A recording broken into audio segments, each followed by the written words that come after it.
is Daily Blast Live. We're talking about what you're talking about. Real, honest, entertaining, live. DBL starts right now. 3, 2. Welcome to Daily Blast Live. It's Tuesday, October 20th. I'm Tori here with my pal Al. Hello, nice rhyming. Thank you. Stephanie joins us from home. Steph, how you feeling?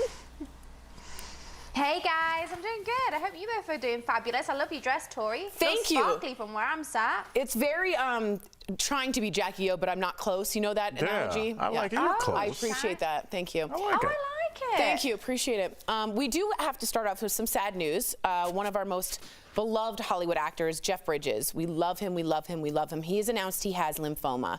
It's a type of cancer that affects the lymphatic system, so think your lymph nodes. One of Jeff's most iconic roles was the Dude in The Big Lebowski, and he broke the news to fans like this, tweeting, "As the Dude would say, new bleep has come to light.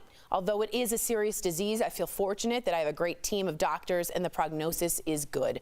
I'm starting treatment and will keep you posted on my recovery." Oh, I was just heartbroken. Steph, how'd you feel about Jeff's cancer diagnosis? Oh, you know, it's terribly sad, isn't it? Anytime anyone has to face anything like this, it rocks, obviously, their whole lives and their families' lives, and it's very upsetting. But there are many cases of this particular type of cancer being very curable, and he says he's working with an amazing team. I've had friends that have had Hodgkin's lymphoma, and they've survived, and they are thriving.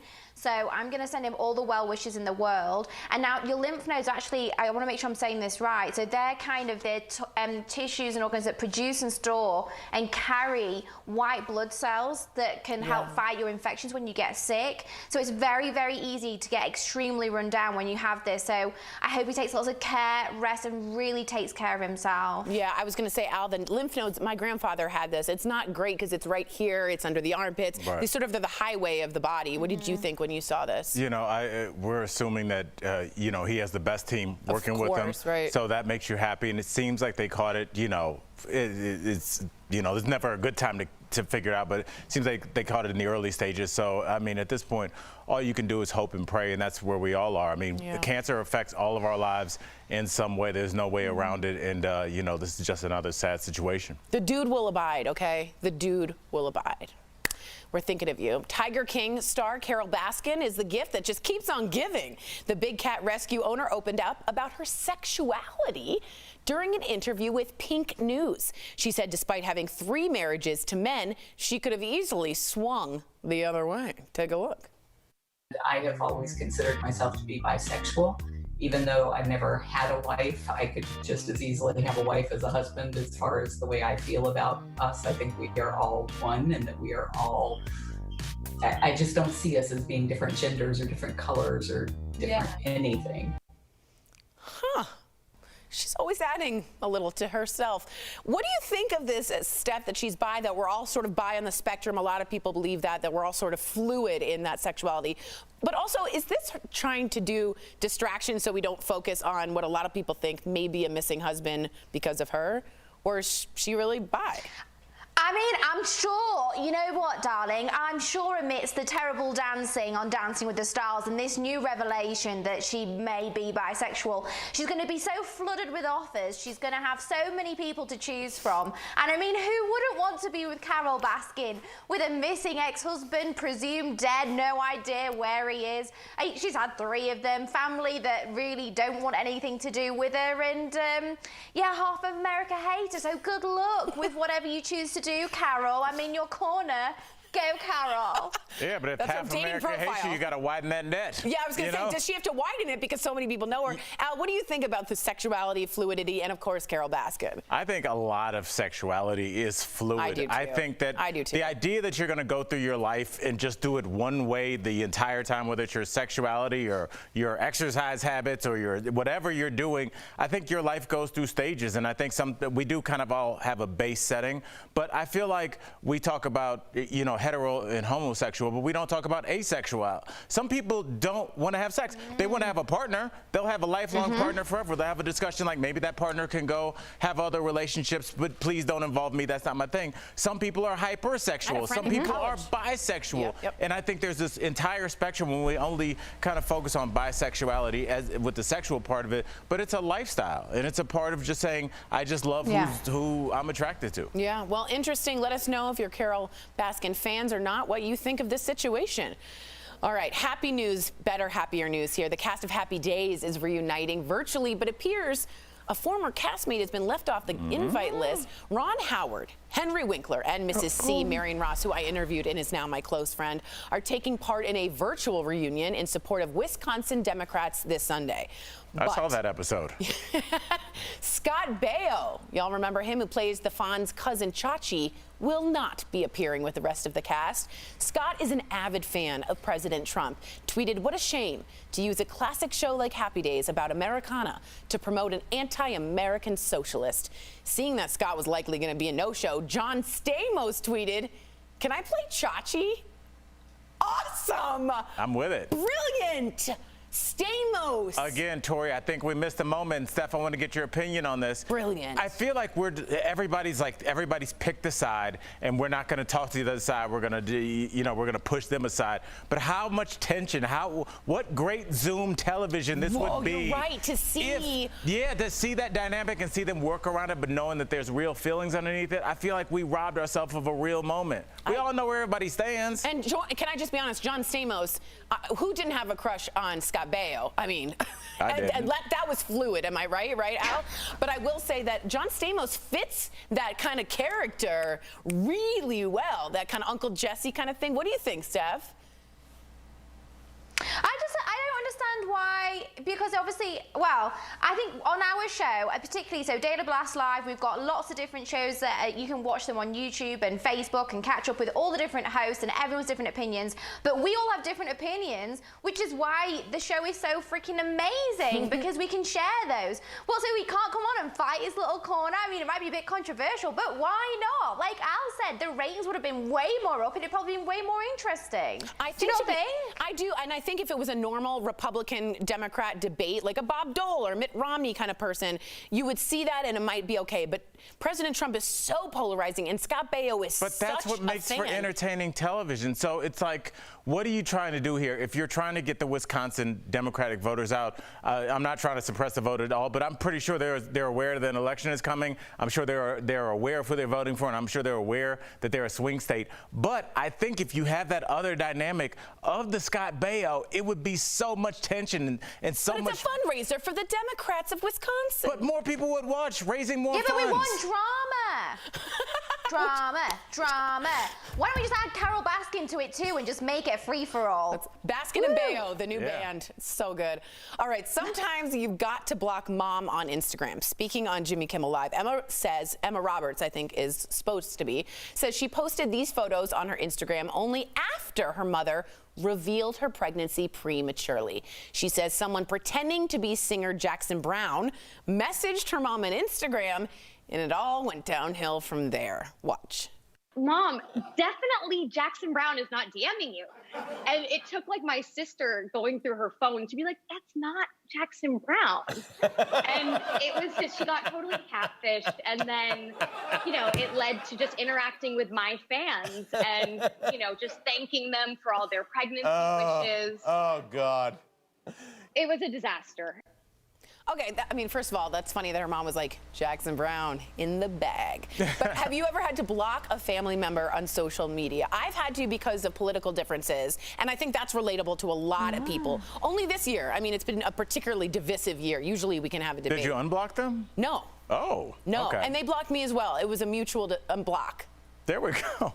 Wait, so Tori, that blocks together. Tori, so if you've blocked each other, right? So like, let's say it gets to like Thanksgiving or Christmas or a time when all the family are together. What happens then in real life if you've blocked each other on social media? Are you going to talk to each other or not? Unfortunately, this is more of a Scott Baio situation. She is not being invited to those events because we've asked repeatedly for us to just stick to neutral subjects, and it doesn't work. Yeah. And at that point, I'd rather not ruin my Thanksgiving, and I don't want to ruin her Thanksgiving. Do you know what I mean? I do. There was actually an episode of the series Black Mirror on Netflix about the fact that you could block somebody in real life, so that like they look just like a pixelated image. It's like a unfocused yes, and image. you couldn't understand what they were saying, and you had to, That's so it was right. like a really interesting kind of glance into the future. And Black Mirror was about your phone, like where we're all headed. And I mean, it didn't seem that crazy. And I mean, we're already doing it virtually. How long until it's real? It's very interesting, and I wish I love that woman. I know who she knows who she is, but yeah, it's just better for both of us. Let us know if you have. Is it? Yeah, it is. Yeah, okay. Stephanie, stick around. Coming up on DBL, 2 stars from The Fresh Prince of Bel-Air, Karen Parsons and Daphne Maxwell Reid. From that epic reunion to drama over the years, they're talking about it all. Plus, calling all film buffs, iconic movie memorabilia is hitting the auction block, and we want to thank our coworkers, of course, for producing the show from home during the pandemic. We'll be right back.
Welcome back to DBL. More than 900 iconic pieces of Hollywood memorabilia worth more than $5 million are going up for auction.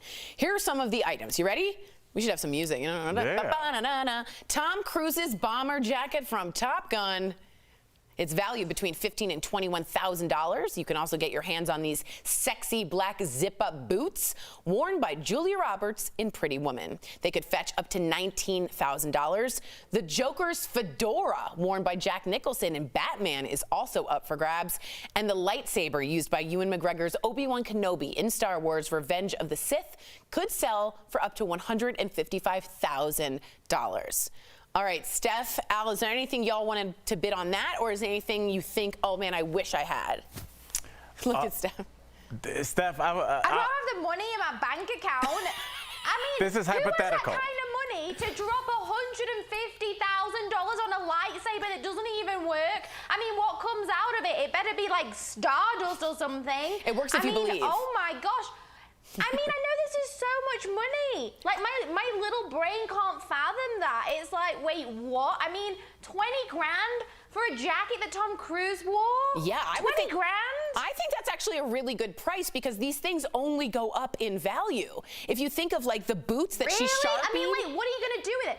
What do these people do with it? Like, what do they do with it? Where does it live in their house? Do they frame it and just look at it every day? Do they even dare use it or put it on? In a controlled room, and I think it is kept as like a memorabilia and framed. These people, that is it. Like the Marilyn Monroe 7 years some people itch, just want to the ruby slippers. own a piece of history. Right. You know, so with that being said, this is kind of random, but I would like the 3 pairs of Adidas worn by Run DMC with the when they did the Aerosmith collaboration. That's cool. So that would be. I would want something from that video because that was such a crossover where hip hop became mainstream. It's just like such a moment in music history. Walk this way.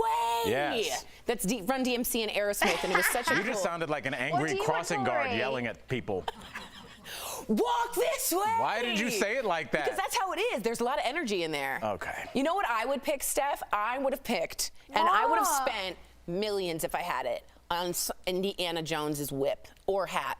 If I had the money, that will only go up in value.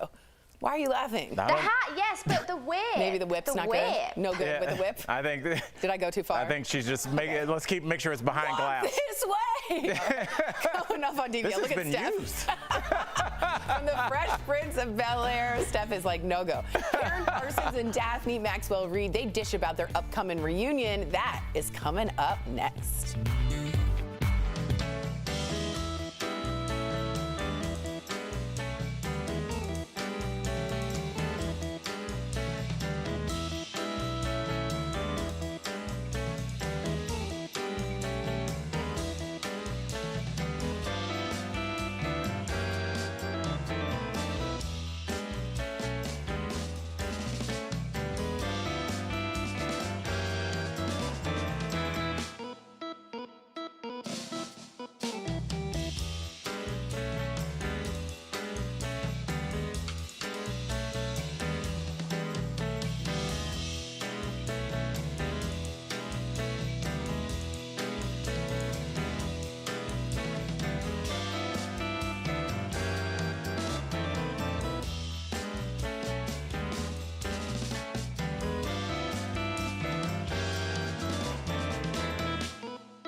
Welcome back to DBL. Although many families won't be gathering this Thanksgiving, the Banks family from the Fresh Prince of Bel-Air will for a reunion special on HBO Max. Earlier, Erica caught up with 2 of the show stars, Karen Parsons and Daphne Maxwell Reid. To find out more, take a look. Karen Parsons and Daphne Maxwell Reid, welcome to DBL. I have to ask, what was it like coming together again as the Banks family for the HBO Max reunion special? For all of us to come together, the entire group, the way that we did was really special, and it affected me very, very deeply. I think I was surprised by how emotional all of it was. I agree. And it was lovely to see everybody all in one place. Well, you know, we'd obviously be remiss not to mention James Avery, who, of course, famously played Uncle Phil, passing away in 2013. So obviously, he was very much missed. What were your fondest memories of James Avery? I love you, Uncle Phil. I have something special. He was like a second husband to me on lots of occasions. I borrowed him from his wife. And I remember mostly the fond memories of being embraced in his arms and dancing down the hall before we got ready to shoot. James was a very affectionate person. So it's so funny when I think of James, I remember his head. Like, I remember what his head, the back of his head looked like. I remember what it felt like. I remember his hands so well. Because, you know, we were always hugging and jumping on people, on each other, and you know, we were all very, I think, a very affectionate group, and James definitely was. Wow, that's amazing that you guys were so much of a family, you know, offset as you were on set. And I think as fans, we also have our memories, you know, watching at home and our interpretations of our memories. And one of those fans is filmmaker Morgan Cooper, who is now doing a reimagined dramatic version, a short film called Bel Air, and working with Will Smith. What do you think of this project? I've done my best, Will. But it's time for a change. You're going to Bel Air to live with your uncle and your auntie. I think that's amazing. I remember when it went viral, I remember seeing it and going, okay, this is, not only is this a unique vision, but the commitment to it, I mean, there's real commitment. Like, you felt like it really was a show that already existed or a film that already existed. I can't say I was totally surprised, ultimately, because I could see why that would be something that would be really exciting to Will. Like, this is a fresh way, no pun intended, a really fresh way of looking at the show, you know? So speaking of films, you're both involved in the Martha's Vineyard African American Film Festival, which I just love the team behind this organization. They're doing such great things.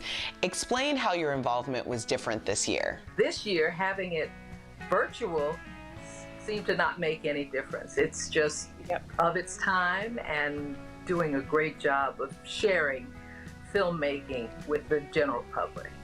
Well, Will Smith shared a photo of him and Janet Hubert, and obviously she played Aunt Viv first. Karen, why was this so important? I don't know, I just think this was really important. It was something I think everybody wanted. I think Janet and Will really wanted. And I think it's probably really going to be healing. It's healing for the fans as well, and definitely for all of us as cast members. Well, Daphne, you have a unique perspective of this because you're the one who came in 3 seasons in and filled that role. What was that experience like for you? I had seen the show, and it had been, I considered it a really cute show and a great family. And I didn't know her, and I had nothing to do with why she left or where she went or whatever. So when I got there, it was starting fresh, and they welcomed me with open arms, and we continue to have a really good show. I am just so appreciative of this incredible insight that we have going into the HBO Max Fresh Prince of Bel-Air reunion special, and we are all looking forward to it. So thank you both. We'll be right back. Thank you for having us. Promotional consideration is brought to you by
All right, welcome back to DBL. We love sharing your comments. Okay, prayers for Jeff Bridges, first off. Yes. Prayers and love, says Jonelle. Dom says, I love that guy in The Big Lebowski. Much love. I love them in the Fabulous Baker Boys. I don't think there's anything in, except for the newest Tron, that I haven't liked him in, which was not the greatest.